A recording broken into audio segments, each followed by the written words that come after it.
The only operational rocket-powered fighter plane in history, the famous ME-163. It was one of the late war German wonder weapons, and the first aircraft that exceeded 1000 km an hour in level flight. It was an interesting design, so let's see how and why it was built.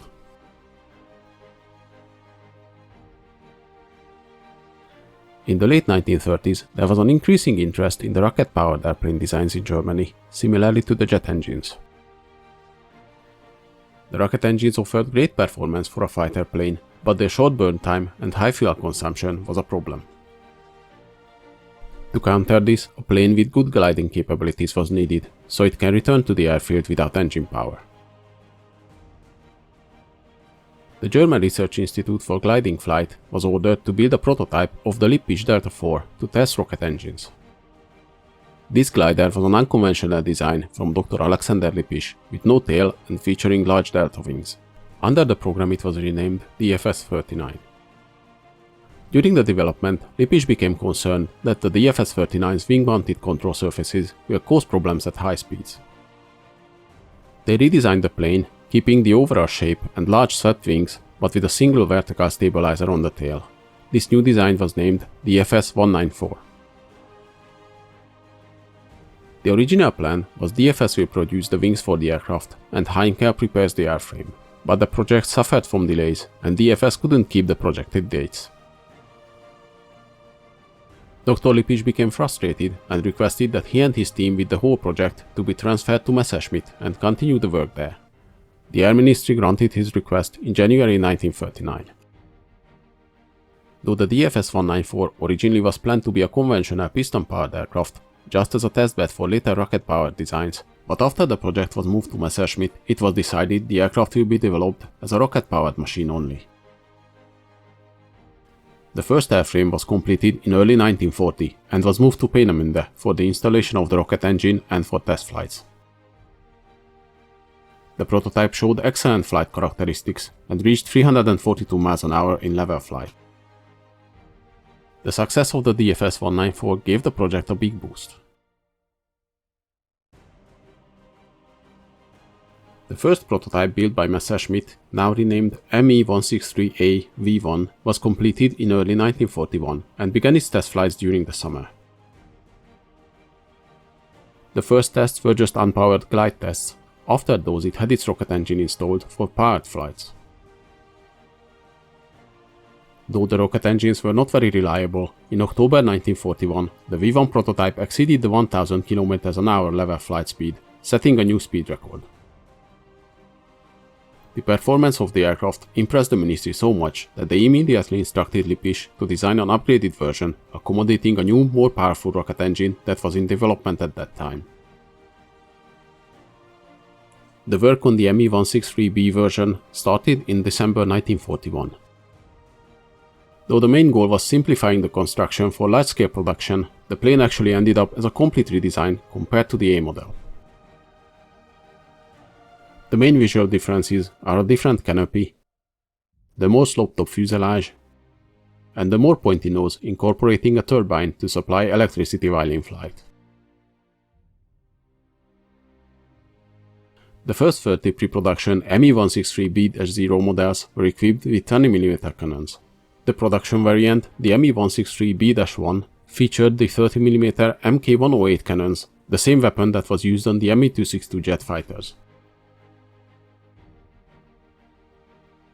After the B model, there were more upgrades planned for the ME-163, mainly aimed at better fighter performance and longer combat time. The C model featured a bubble canopy for better visibility, a longer fuselage with larger fuel tank which increased the power time to 12 minutes, and a pressurized cockpit so the maximum altitude was raised to 15,850 meters. There was only one prototype built. In 1944, the project was moved to Junkers, where an improvement program was started. The newly planned aircraft featured a retractable tricycle landing gear and even more powerful twin-chamber rocket engines. The result was the Ju-248, which was then renamed Messerschmitt ME-263 when the project was moved back to Messerschmitt. This aircraft never reached production as the war ended, but its plans ended up in Soviet hands and served as a base for the Mikoyan Gurevich I-270.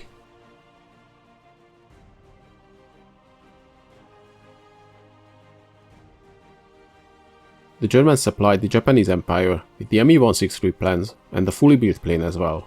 This inspired the Mitsubishi G8M rocket plane. Several variants were built by the Japanese, and in August 1945 the design was finalized and a full-scale production was almost ready to start, but the war ended, so this Japanese rocket plane never saw action. Although the ME-163 performance was amazing, the rocket engines were still highly unreliable and very dangerous, partly because of the very corrosive and flammable fuel, the so-called C-stuff, and the oxidizer called T-stuff. Because of the failing of fuel lines or other problems, many times the aircrafts caught fire while refueling or when the engine was started. Refueling the ME-163 was a very dangerous task. The fuel and the oxidizer were always delivered in separate tankers. The two vehicles never stayed in the vicinity of the aircraft together or even close to each other. First the truck carrying the fuel approached the aircraft, filled it up, then they left the area. Just after that, the other tanker carrying the oxidizer approached and started the refueling process.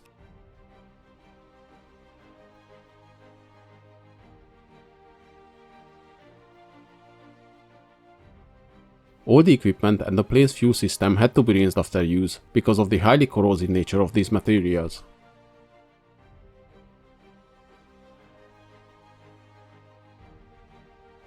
An interesting design choice was, to save weight, the ME-163 didn't have an undercarriage. It took off with a jettisonable set of wheels and used a skid for landing. This landing skid was also a problematic part of the aircraft, as sometimes it failed on landing, resulting in pilot injuries or worse, the overturning of the aircraft, which could cause explosion or fires. Another drawback of the skid was the aircraft became immobile after landing. Because the planes couldn't move after landing, the ground crews needed special tractors to retrieve them. Several different types of these vehicles were used. They all served the same purpose, lifting the aircraft and carry it back to the hangars. Some of them used hydraulics to lift the aircraft.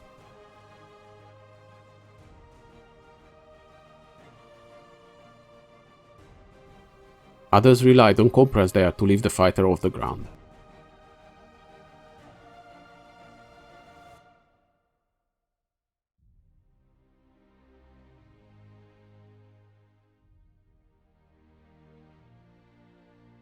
The ME-163 had great performance for a trade-off of only 8 minutes of fuel on board. It could exceed the speed of 1000 km an hour, though because of control surface compression, it was not recommended to exceed 900 km an hour. Its rate of climb was unbelievable for the time, at 81 meters per second. For a comparison, the P-51 Mustang's climb rate was 16 meters per second. From a standing start, it could reach altitudes of 6000 meters or 20,000 feet in less than 2.5 minutes, and 10,000 meters or 33,000 feet in less than 3.5 minutes.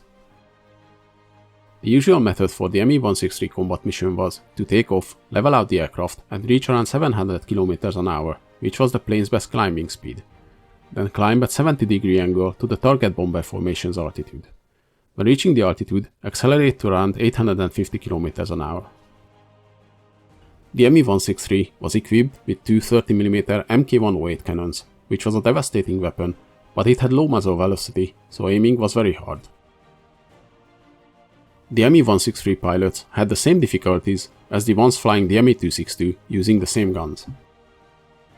The speed difference between these fighters and the target bombers was huge, so the pilots only had a few seconds to aim their shots, which combined with the low velocity cannons made the attacks very challenging.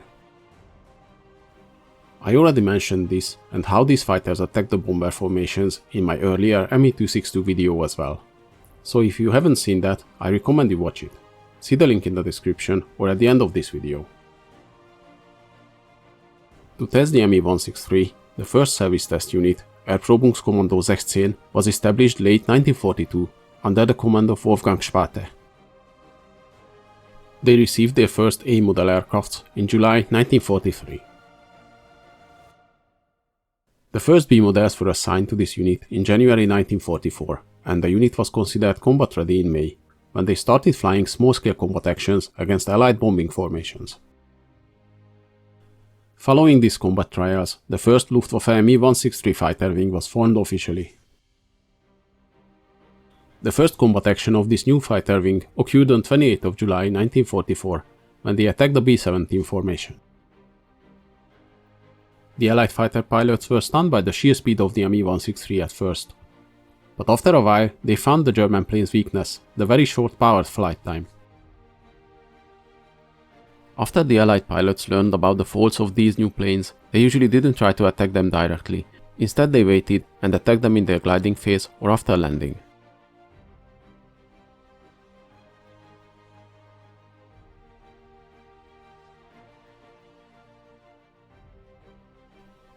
By the end of 1944, the fighter wing received 91 ME-163 fighters, but most of them were grounded because of the lack of fuel. The initial plan was to station numerous ME-163 wings around Allied targets, but by the end of the year it was clear this can't be realized due to lack of resources. The fighter wing flew combat missions up until early 1945, but then the ME-163 operations were stopped altogether. Most of their pilots were redirected to ME-262 flights. The ME-163 Komet was not an operational success. It could have worked if used as originally planned, launching a large number of planes against the enemy formations, but at the end of the war, Germany didn't have the resources to use them as they were planned. The Allied nations captured several ME-163s at the end of the war. They tested them, but only in glider mode, as it was deemed too dangerous to test them with the rocket engine. The only exception was a flight by Captain Eric Brown, British Chief Naval Test Pilot. This flight was unofficially conducted in Germany with the help of a cooperating German ground crew on 17th of May 1945. Captain Brown actually signed a disclaimer for the German crew, as they feared retaliation if anything would happen to Brown in the test flight. Despite the fears, the flight went smoothly, and Captain Brown reached 32,000 feet altitude in just 2 minutes and 45 seconds. Later he described the flight as like being in charge of a runaway train. This was the only powered ME-163 flight after the end of the war. As with most of the late war German wonder weapons, the ME-163 was a great technological feat, but it was too little too late to have any impact on the outcome of the war. Hope you guys enjoyed this video. Please leave a like and in the comments let me know if there's any interesting events or vehicles you'd like to see.